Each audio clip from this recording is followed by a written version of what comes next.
Harlequin Feature and HarperAudio present Make Me Want by Katee Robert. Performed by Alexa Elmy. To Tim. Second chances make for the best stories. 1. Gideon Novak had almost canceled the meeting. He would have if he'd possessed even a shred of honor. Some things in this world were just too damn good for him to be associated with. And Lucy Bowden topped that list. To hear from her now, 2 years after. Focus on the facts. She'd called. He'd answered. It was as simple as that. The law office of Parker & Jones was the same as it had been the last time he'd walked through the doors. The small army of defense attorneys took on mostly white-collar crimes, specifically the ones that paid well. And that showed in every element of the interior. Soothing colors and bold lines projected confidence and created a calming effect. Pale blue walls and good lines didn't do a single damn thing to dial back the pressure building in his chest with each step. He usually didn't contract out with law offices. As a headhunter, Gideon preferred to stick to tech companies, various startup corporations, or literally anyone except lawyers. They were too controlling and wanted their hands on every detail, every step of the way. It was a pain in the ass. This is for Lucy. He kept his expression schooled on the elevator ride up.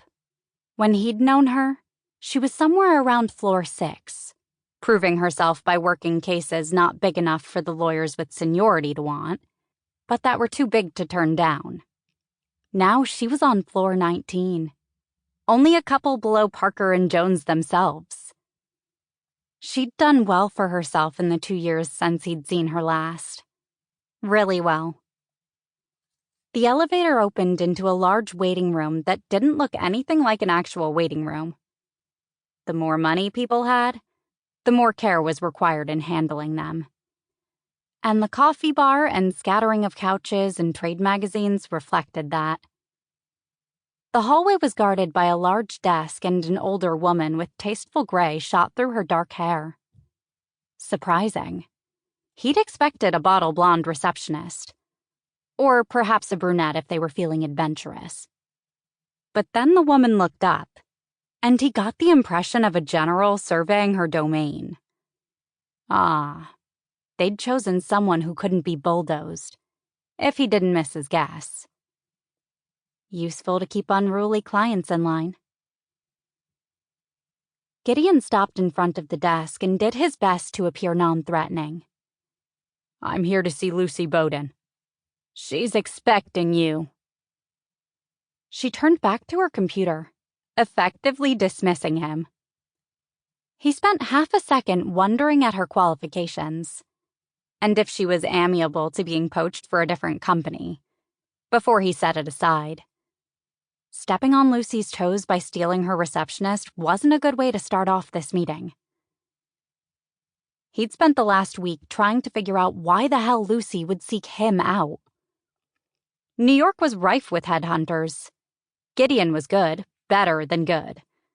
But considering their history, there had to be someone better suited for the job. You could have said no. Yeah, he could have. But he owed Lucy Bowden. A single meeting wasn't much in the face of the fact that he'd more or less single-handedly brought her engagement down in flames. He knocked on the dark wooden door as he opened it. The office was bright and airy, big windows overlooking New York. The only furniture a large L-shaped desk and 2 comfortable-looking chairs arranged in front of it. Gideon took in the room in a single sweep and then focused on the woman behind the desk. Lucy sat straight, her narrow shoulders tense, as if she was about to step onto a battlefield. Her long dark hair was pinned back into some style that looked effortless, but probably took a significant amount of time to accomplish. Sample complete. Ready to continue?